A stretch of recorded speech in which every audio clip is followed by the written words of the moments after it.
Please don't skip this video. यो भिडियोलाई लास्टसम्म हेरिदिनु होला अनि हजुरहरूले यो भिडियोलाई सब्सक्राइब पनि गरिदिनु होला।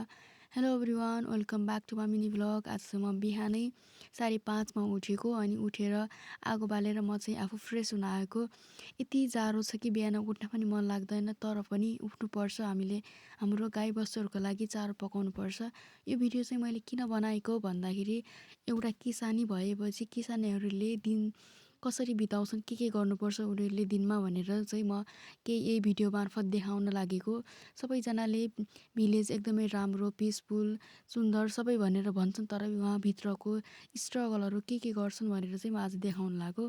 हामीलाई चाहिँ भैँसी दुहुनु आउँदैन, त्यही भएर मम्मी चाहिँ दुहुनु जानुभएको। अनि आएर मैले भैँसीको दुध लगाएर चिया पकाएर चाहिँ हामी खान लागेको। अनि अहिले बहिनी चाहिँ भर्खर उठेर आएको।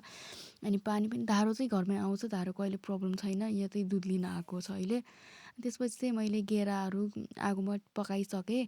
अनि उसलाई स्कुल जानुपर्छ नि, त्यही भएर चाहिँ अहिले मैले छिटै पकाएर उसले चाहिँ खाना खान लागि पनि सकेँ।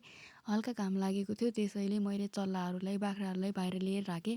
अनि बाख्रालाई पिरो, भैँसीहरूलाई पिरो पनि दिएँ। चल्लालाई, सानसानो चल्ला कति क्युट जन्मेको छ भर्खर। अनि मैले आँगनहरू सफा गरेर आज चाहिँ मेरो काम घर पछाडि मैले जो धनियाँहरू लगाएको थिएँ त्यसलाई चाहिँ सफा गर्नुपर्ने थियो, मतलब गोड्नुपर्ने थियो।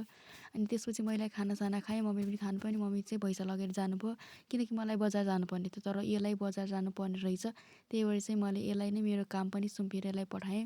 साँझखेरि यहाँ सबैजना आएर फुटबलहरू खेल्छन् अनि हाम्रो बारीमै लगाएको भाजीहरू मैले पकाएँ साँझ। त्यसपछि चाहिँ रोटी हाल्यौँ। यसरी नै मेरो दिनचर्या आज यसरी सक्यो। हजुरहरूले के गर्नुहुन्छ प्लिज यो भिडियोलाई लाइक, सेयर एन्ड कमेन्ट पनि गरिदिनु होला। Thank you for watching. Bye bye गाइजहरू।